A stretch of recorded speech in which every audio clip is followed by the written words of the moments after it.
Hey everybody, welcome to another exciting episode of the Upper Cervical Corner. My name is Dr. Kramer, and today we are talking on a topic that is incredibly important for your knowledge as a consumer of health products. And I'm going to make a statement that is going to be very, very controversial for you.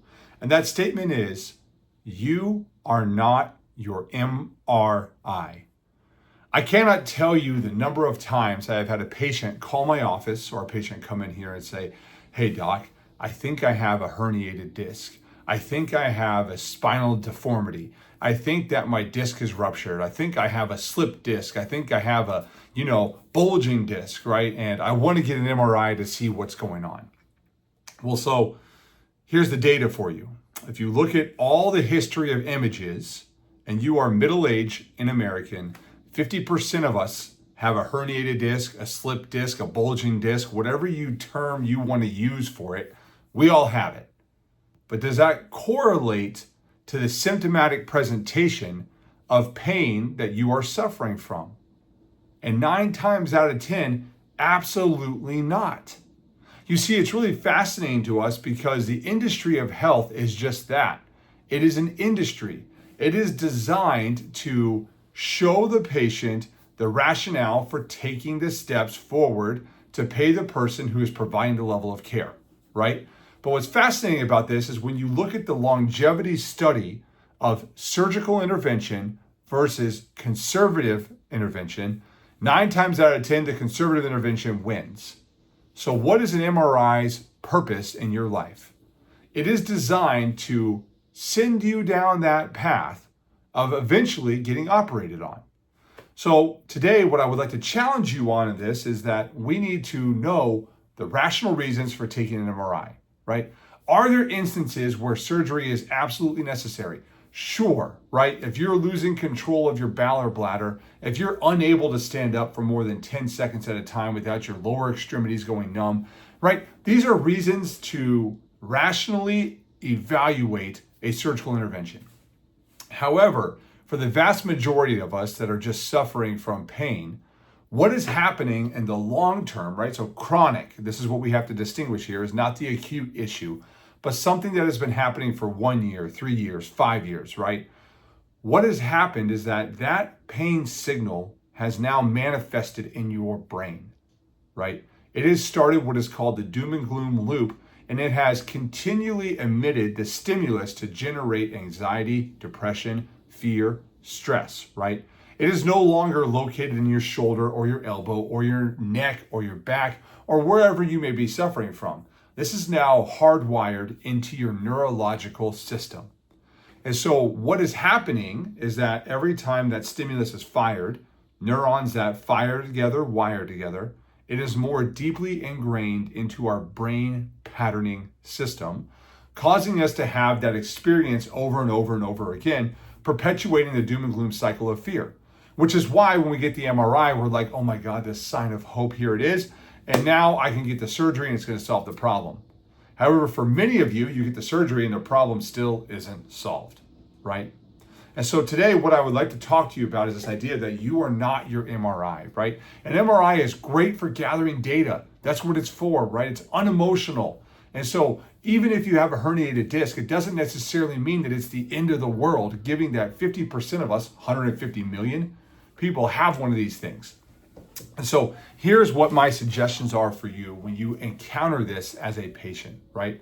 Know what you are trying to achieve. Number one, if you are attempting to get yourself out of pain, it is going to involve many different facets that you are going to have to go through to rewire your neurological circuitry so that it does not fire in that instance. May you need some type of intervention, right? Chiropractic care is amazing, especially when it's done in a specific conservative model. PT is amazing in conjunction with chiropractic care. Those are two separate and distinct fields, right? You need to have some form of exercise. You need to look at your nutrition. You need to look at your sleep and stress regulations, right? These are all the small habitual things we do on a daily basis that in the grand scheme of things make up the bigger picture of what the expression of health or the lack thereof looks like, right? So your decisions on a daily basis can either lead you down the path of becoming more pain, more ill, more diseased, or your decisions on a daily basis can lead you to the optimal expression of health, thriving, focusing on the ability to be the best version of you possible. The choices are yours that you have to make. It is simply the doctor's job to help you in those instances where intervention is needed. You see, over the years, what I have learned in this process is that movement is life, right? PT is amazing. There are a ton of programs on apps that you can download that have videos with accessible coaches that you can film yourself. The problem is that we're too comfortable and we're too lazy, and we expect our insurance to third-party pay for us to go sit in a PT office and waste an hour of our day with another PT where we sit there and we get moved on and manipulated around, right? That's not going to be the best use of your time, nor is it going to lead you to the best expression of health. Instead, I would say that you should probably sign up for an online platform like ATG or Knees Over Toes or Back Ability Zero or any one of these physical therapists that offer an online protocol and start doing it daily on your time. So you're not taking all of that time to go in, change, get manipulated, and go about it, right? For some of you, that's a really great place to start. But for most of you, you just need to own your own health, right? Number two is to look at upper cervical care, right? We have a very objective process to understand how we can remove that neurological pathway that is firing 24/7 in the doom and gloom light, right? So when we give it an adjustment, we are restoring optimal neurological communication. It's not about the bone, it's not about the disc, it's not about the muscle or the ligament, right? It is about neurological performance. What is my brain doing, right? I need to understand that. That is the whole premise of upper cervical care. It is designed to restore optimal neurological performance. And number three is you got to evaluate your nutrition, right? We need to evaluate this because this on-demand inflammatory lifestyle that we live as Westerners, all it does is feed into the pro-inflammatory loop that generates pain. So what you can do is you can start looking at, hey, how about I only eat between the hours of 2 and 8?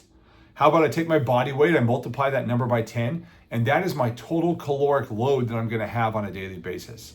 How about I fill that full of things that are really good for me, right? We're not looking at carbohydrates and processed sugars. We are looking at things like red meat. We're looking at butter. We're looking at sourdough bread. We're trying to evaluate some vegetable intake, right? All these things that come into play that generate for you this expression of health. So what this is a plea to you, the patient, that you need to understand for yourself the rationale that when you go in for an MRI, you basically have a 50% chance of being told that you have a herniated disc. If you are going the Western medical route, you're going to get a steroid shot. After the steroid shot, you're going to get some type of nerve block. After the nerve block, they're going to work on a discectomy, a fusion, or some other form of an ablation that's going to involve the surgical cabinetry. In the meantime, you may also get some form of a narcotic, an addictive drug, and some form of pain management shot that will not work. There's a reason this industry is falling apart. There's a reason we have an opioid epidemic. There's a reason the pharmaceutical industry and the surgical industry is so polished at helping you navigate that path because they have tons of money to help you psychologically move down that pathway. Instead, you need to take the red pill and recognize that the disc is just a disc. And more than likely, the person sitting next to me also has one of these things. And more than likely, it is not related to my pain. In fact, the reason that I'm having this pain is because of my own poor choices that on a daily basis have led to me to have a lack of expression of health. You gotta move. You gotta be free of neurological interference.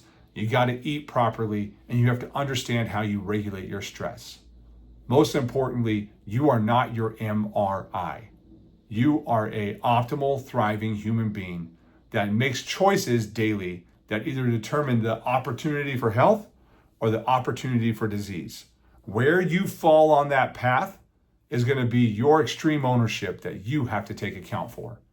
The rest of us as providers simply intervene when necessary to help you move towards that path and ensure that you get the outcomes that you are seeking.